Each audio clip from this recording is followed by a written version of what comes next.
అందరికీ నమస్కారం అండి. దేవీ నవరాత్రుల్లో మనకి 6వ రోజున అంటే షష్ఠీ తిథిన మనకి అమ్మవారు విజయవాడ కనకదుర్గ అమ్మవారి రూపంలో ఆరాధించుకునే వాళ్ళు. ఈ రోజున అమ్మవారు మనకి మహాలక్ష్మీ దేవి రూపంలో అయితే మనకి దర్శనమిస్తారండి. అలానే నవదుర్గల దేవి రూపంలో ఆరాధించుకునే వాళ్ళు ఈ రోజున అమ్మవారు కాత్యాయని దేవి రూపంలో అయితే మనము ఆరాధించుకోవాల్సి ఉంటుందండి. ఎందుకంటే మనం ప్రత్యేకంగా నవరాత్రుల్లో మహాలక్ష్మీ దేవిని ఒక అవతారంగా మనము పూజిస్తాము అంటే దానికి పురాణాల ప్రకారం ఒక చిన్న కథ అయితే ఉందండి. దాని గురించి నేను ఇప్పుడు మీకు తెలియజేస్తాను. మన దేవి భాగవతం ప్రకారం పూర్వం మధుకైటంబలు అనే రాక్షసులను వధించడానికి బ్రహ్మదేవుని కోరిక మేరకై మహామాయ విష్ణువుని నిద్రలేపటం. యోగ నిద్ర నుంచి లేచిన విష్ణువు కొన్ని సంవత్సరాలు ఆ రాక్షసులతో యుద్ధం చేశారు. అయినా కూడా విష్ణువు వారిని జయించలేకపోయారు. ఆ పరిస్థితి గమనించినటువంటి మహాలక్ష్మీదేవి ఆ మధుకైటంబులను ఆ రాక్షసులను మోహపూరితులను చేసింది. దాంతో వారు మహావిష్ణువును మెచ్చుకొని నీకు ఏ వరం కావాలి అని అడిగారు. శ్రీహరి వారి మరణాన్ని వరంగా అడుగుతారు. దానితో ఆ రాక్షసులు శ్రీహరి చేతిలో తమ మరణం తథ్యమని గ్రహించి తమను నీరు లేని చోట చంపమని కోరుతారు. అంతటితో శ్రీ మహావిష్ణువు వారిని పైకెత్తి భూ అంతరాలలో సంహరించు సమయంలో మహామాయ 10 తలలతో 10 కాళ్లతో నల్లని రూపుతో మహాకాళిగా లక్ష్మీదేవి ఆవిర్భవించి శ్రీ మహావిష్ణువునికి సహాయపడింది. ఈ విధంగా మహామాయ అయినటువంటి లక్ష్మీ అమ్మవారు మహావిష్ణువుడితో కలిసి రాక్షస సంహారం అనేది చేశారండి. కంస సంహారమునకు సహాయపడుటకై నంద అనే పేరుతో కూడా నందుని ఇంట ఆవిర్భవించింది. శ్రీకృష్ణునికి సహాయపడింది ఆ లక్ష్మీ అమ్మవారేనండి. అందుకని ప్రత్యేకంగా అంటే వినాశనాన్ని అమ్మవారు సంహరించారు. అంటే వారు మనకి రాక్షసులను అందరినీ సంహరించారు కాబట్టి ప్రత్యేకంగా ఈ నవరాత్రుల్లో మనము 6వ రోజున మహాలక్ష్మీ దేవి రూపంలో అయితే మనము ఆరాధించుకుంటామండి. అయితే ఇప్పుడు మన నవదుర్గాదేవి రూపాల్లో మనము కాత్యాయని దేవిని అయితే ఆరాధించుకుంటామని చెప్పాను కదండి. మరి కాత్యాయని దేవి కథ గురించి కూడా మీ అందరూ తెలుసుకోవాలండి. ఈ కథలన్నీ విన్నా కూడా తెలుసుకున్నా కూడా చాలా మంచిదండి.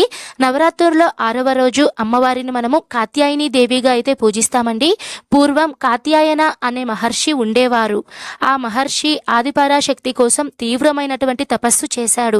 అతని తపస్సుకు మెచ్చినటువంటి అమ్మవారు ప్రత్యక్షమై ఏం వరం కావాలో కోరుకో అనగా అమ్మవారే తన కుమార్తెగా జన్మించాలని వరం కోరుకున్నాడు.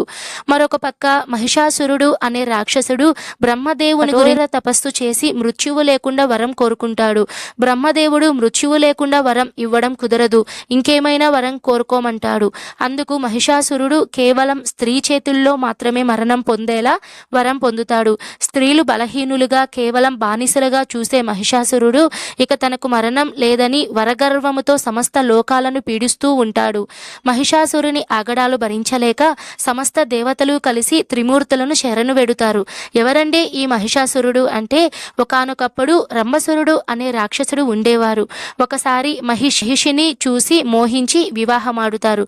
వారి సంతానమే మహిషాసురుడు. మహిషాసురుడు మహిషిలా మారగల శక్తి ఉన్నవాడు. మహిషాసుర సంహారం కోసం అమ్మవారు కాత్యాయన మహర్షి ఇంట జన్మిస్తుంది. కాత్యాయన మహర్షిని తండ్రిగా స్వీకరించి కనుక కాత్యాయని అనే నామంతో అమ్మవారిని పిలుస్తారు. ఒకరోజు చండ్ ముండ్ అనే 2 రాక్షసులు అత్యంత సౌందర్య రాశి అయిన వెలిగిపోతున్న కాత్యాయని దేవిని చూసి ఆమె అందానికి అచ్చెరువునుంది ఆమె సౌందర్యం గురించి వాళ్ళ రాజు అయినటువంటి మహిషాసురునికి చెప్తారు. వెంటనే మహిషాసురుడు దుందుబి అనే దూతను కాత్యాయని దేవి వద్దకు పంపి వివాహ ప్రస్తావన పంపుతాడు. దుందుబి ఎలాగైనా సరే ప్రలోభ పెట్టి ఆ స్త్రీని వివాహానికి ఒప్పించాలని తమ రాజు గురించి, త్రిలోకాధిపత్యం గురించి, ఇంకా అతనికి ఐశ్వర్యం గురించి చాలా గొప్పగా చెబుతాడు. అప్పుడు కాత్యాయని దేవి నవ్వుతూ మా వంశంలో ఒక ఆచారం ఉంది, ఎవరైతే నన్ను యుద్ధంలో ఓడిస్తారో వారిని మాత్రమే నేను వివాహం చేసుకుంటాను అని చెప్తుంది. ఆ సమాచారాన్ని దుందుబి మహిషాసురునికి చెప్తాడు. ఇక మహిషాసురుడు స్త్రీ అహంకారమా, స్త్రీని జయించడం ఎంతసేపు, యుద్ధానికి సిద్ధం కమ్మని చెప్తాడు. మహిషాసుర కాత్యాయని దేవి యుద్ధం గురించి తెలుసుకున్న దేవతలు దేవ సైన్యాన్ని తీసుకొని అమ్మవారి దగ్గరకు వస్తారు. ఈ అవతారంలో అమ్మవారు 18 చేతులతో 3 నేత్రాలతో 1000 సూర్యకాంతులతో వెలిగిపోతూ ఉంటుంది. దేవతలు తమ తమ ఆయుధాలను కూడా అమ్మవారికి ప్రసాదిస్తారు. విష్ణుమూర్తి తన చక్రాన్ని, శివుడు తన త్రిశూలాన్ని, వరుణదేవుడు శంఖాన్ని, వాయుదేవుడు విల్లుని, ఇంద్రుడు వజ్రాయుధాన్ని, బ్రహ్మదేవుడు కలశాన్ని, కమలాన్ని ఇలా రకరకాల ఆయుధాలను ఇస్తారు. అమ్మవారు సింహవాహినై దేవ సైన్యంగా వెంటరాగా మహిషాసురుడితో యుద్ధానికి తరలి వెళ్తుంది.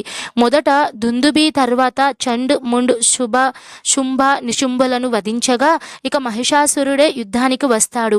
మహిషిగా అసురునిగా రూపాలు మారుస్తూ అమ్మవారితో యుద్ధం చేస్తాడు. మహిషిగా మారినప్పుడు అమ్మ వాడి వృష్ఠభాగం అధిరోహించింది.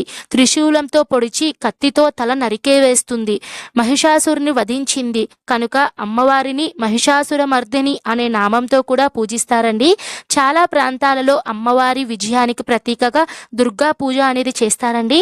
కాత్యాయని దేవి ఉపాసన వలన సాధకులకు 6వ చక్రం అనగా అజ్ఞాచక్రం ఉత్తేజితమవుతుంది.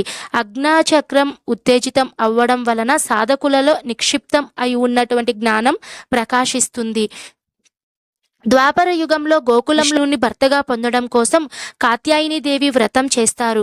పెళ్లి కాని కన్యలు మార్గశిర మాసంలో వ్రత నియమాలను అనుసరిస్తూ కాత్యాయని వ్రతం కనుక చేస్తే మంచి భర్త లభిస్తాడు అని కూడా ప్రసిద్ధి చెందిందండి. ఇంతటి విశేషత ఉందండి కాత్యాయని దేవి గురించి. ఇంతటి శక్తివంతమైనటువంటి నవరాత్రుల్లో 6వ రోజు నవదుర్గల రూపంలో పూజించుకునే వాళ్ళు ఈ రోజు కాత్యాయని దేవి రూపంలో అయితే అమ్మవారు దర్శనమిస్తారండి. అయితే అమ్మవారు ఈ రోజు ఏ రంగు చీరలో దర్శనమిస్తారు, ఏ నైవేద్యం సమర్పించాలి, వాటి గురించి ఇప్పుడు నేను తెలియచేస్తున్నానండి. అమ్మవారి అలంకరణలో 6వ రోజు శ్రీ మహాలక్ష్మి దేవి అలంకరణలో మనకి అమ్మవారు దర్శనమిస్తారండి. ఈ రోజు తిథి విషయానికి వస్తే పంచమి తిథి 7వ తేదీన సోమవారం రోజున ఉదయం 5:59 నుంచి 8వ తేదీన మంగళవారం రోజున 6:56 వరకు మనకి ఉదయం పంచమి తిథి అండి మనకి ఉంటుంది.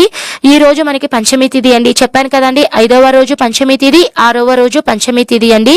ఈ రోజు అమ్మవారి అలంకరణ వచ్చేసి శ్రీ మహాలక్ష్మి దేవి రూపంలో మనకి అమ్మవారు దర్శనమిస్తారండి. ఈ రోజు నివేదించవలసినటువంటి నైవేద్యం వచ్చేసి క్షీరాన్నం పూర్ణాలండి.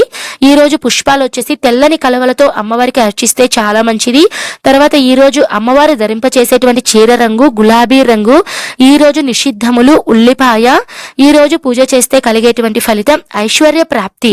ఈ రోజు చేయవలసిన దానం దక్షిణ, ఎంతో కొంత మీరు దక్షిణ అనేది ఓం శ్రీం హ్రీం ఐం మహాలక్ష్మీ దేవ్యై నమః ఈ మంత్రాన్ని పఠించాలండి.